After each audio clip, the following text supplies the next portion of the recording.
Fir'aun Ustaz, karena di surah An-Nazi'at ini dikisahkan Fir'aun itu dia punya kekuasaan di Mesir saat itu. Fir'aun itu lupa kalau kekuasaannya itu mataan itu. Ya, kekuasaan itu mataan. Yang pada akhirnya akan jatuh juga. Namun saat itu nggak ada MK kali ya zaman Firaun itu, jadi bisa terus sampai mati, bisa berkuasa sampai mati. Firaun itu berpikir ya seperti tidak akan mati gitu. Maka orang-orang yang membaca Al-Quran ini diingatkan dengan mataan. Bahkan kekuasaan pun dengan semua gemerlap kemewahan. Kan Firaun itu punya wajannatin wa'yun tuh, punya kebun-kebun, punya mata air, punya sungai Nil, punya kekayaan-kekayaan itu, mataan semua, dan itu ternyata mataan saja. Berakhir juga akhirnya Firaun itu. Atau orang-orang Mekah pada saat itu, orang-orang musyrikin Makkah pada zaman surah An-Nazi'at ini diturunkan, itu banyak yang seperti Fir'aun. Bahkan disebutkan dalam sebuah hadis bahwa Abu Jahal itu Fir'aunu hazihil ummah. Fir'aunnya umat ini itu Abu Jahal. Dia orang berkuasa tuh. Dan dia juga punya kekayaan. Dan itu adalah mataan. Jadi bagi seorang mukmin melihat Abu Jahal yang berkuasa, melihat Abu Jahal yang gemerlap dengan kemudahan, kemewahan, kesenangan, itu tidak terkesima gitu orang mukmin itu. Kena apa? Karena tahu itu adalah mataan.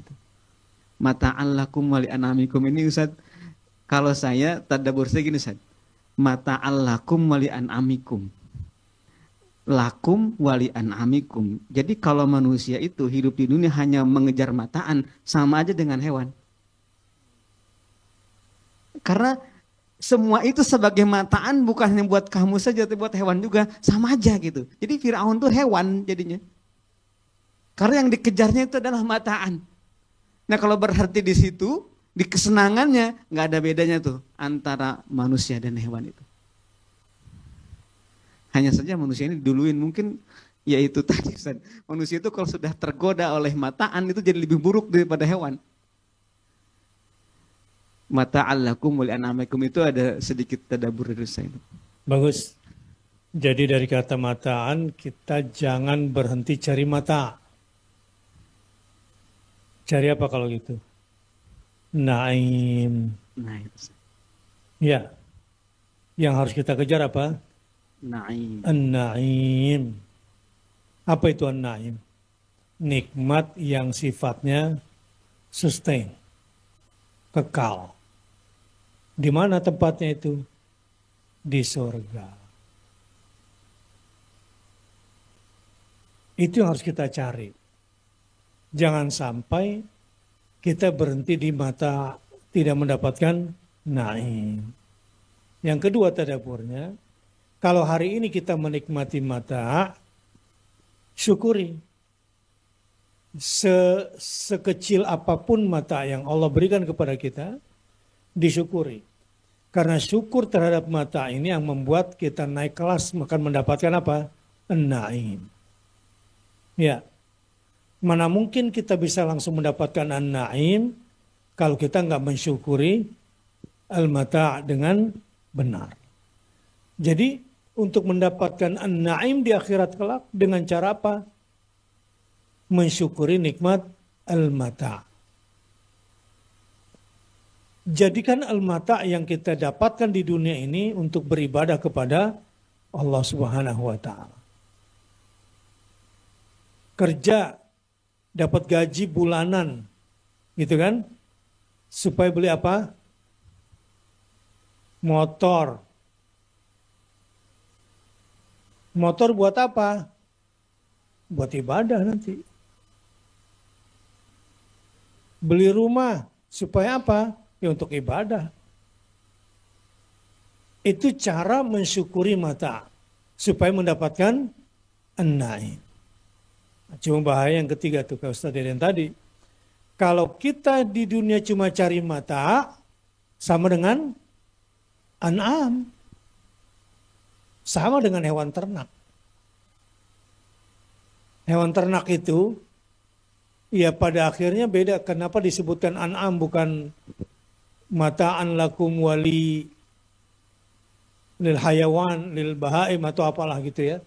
Iya Ustaz. Wali an'amikum. Karena memang mental hewan ternak itu ya dicucuk hidungnya, dibesarkan untuk disembelih. Nah, jangan sampai cara hidup kamu seperti hewan ternak. Hidupnya cuma mencari apa? Mata ujungnya untuk diapain? Dikorbankan, disembelih. Jangan seperti itu. Yang keempat tadaburnya, manusia kalau sudah mencari mata, itu lebih hina, lebih bodoh daripada an'am. Daripada hewan ternak. Iya. Misalnya gini, kamu lagi ketakutan. Takut apa? Takut kehilangan nikmat duniawi.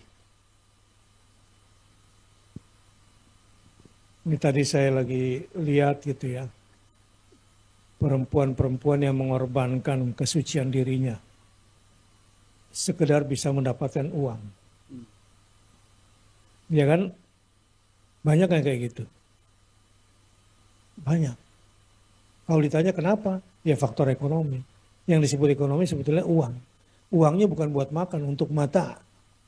Sebetulnya. Bukan untuk kebutuhan pokok.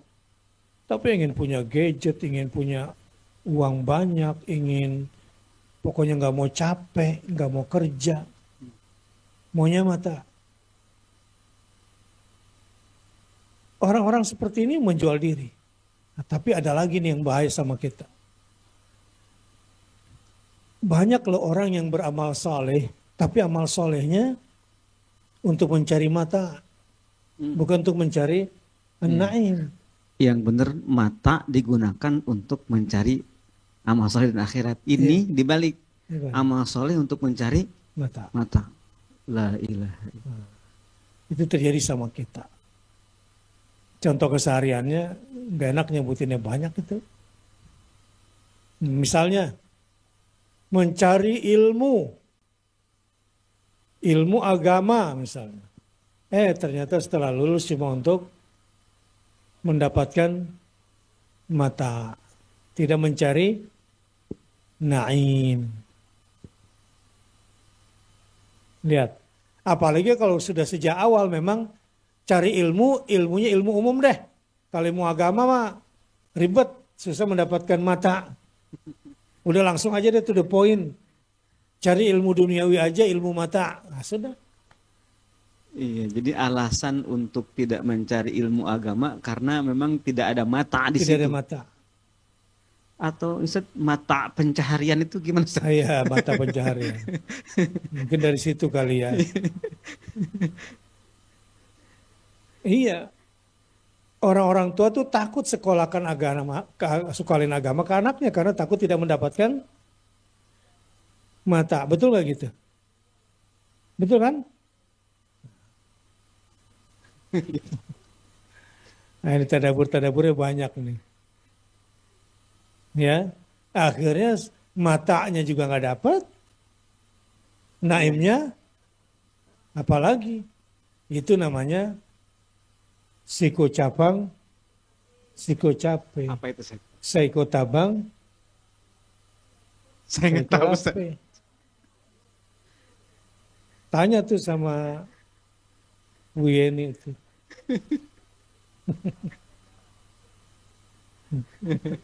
Waduh, saya jadi makhluk asteroid. Ada burung di genteng. Ah. yang satu di tangan. Gara-gara pengen dapat yang di genteng itu, dia lepasin yang ini. Yang itu nggak dapat, yang ini Oh iya, iya. lepas. Kalau nggak salah gitu ya maknanya. Iya, Saya pernah lagi berenang nih, saudara.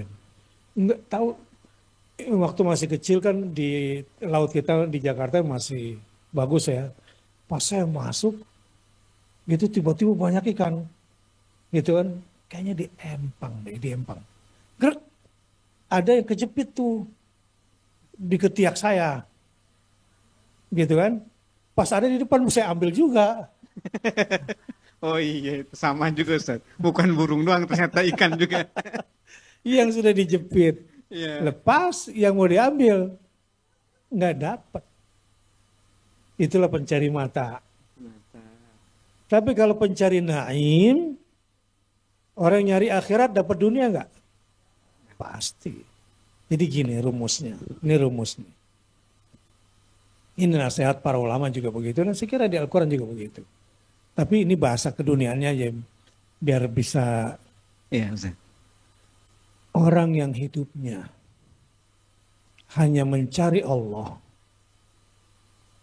untuk mendapatkan keridhaan Allah, maka dunia akan mengemis pada orang ini. Iya, dunia mengemis agar dimiliki oleh orang ini. Ustaz Deden jelasin tuh, tanggung jawab tuh. Supaya pencari mata, karena banyak sekarang. Banyak, ini pengabdian-pengabdian nih untuk di bidang dakwah ini. Persoalan utamanya apa? Gaji. Ditinggalkanlah lembaganya. Gitu. Ditinggalkan surganya Ustaz. Iya, naimnya. Ya, naimnya. Demi mendapatkan apa? Mata. Mata. Ya. Ini saya lagi menghadapi itu juga. Itu hampir setiap hari saya menghadapi itu. Ya, persoalannya apa? Ya dunia nanti. Padahal saya ceritain nih, ada lembaga yang di situ orang udah disorientasi cari dunia, yang semua dari lembaga yang satu ini kemudian kekurangan pindah ke situ.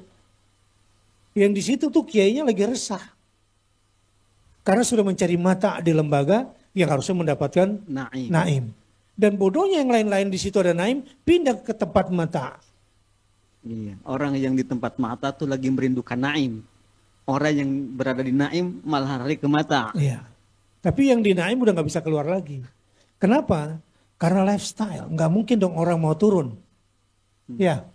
Dari rendah ke dari sederhana ke kaya enak nggak? Enak. Dari kaya ke sederhana? Nggak berani. Makanya orang yang sudah terperangkap mata berat. Balik ke naim. Illa marahimah rabbi. Jadi ingat baik-baik. Orang-orang yang mencari naim pasti mendapatkan mata. Bahwa orang yang mengejar Allah, ridhonya Allah, di jalan Allah, untuk menegakkan agama Allah, dunia mengemis kepada orang itu. Meminta untuk dimiliki. Nah pertanyaannya, tahan gak mencari naim?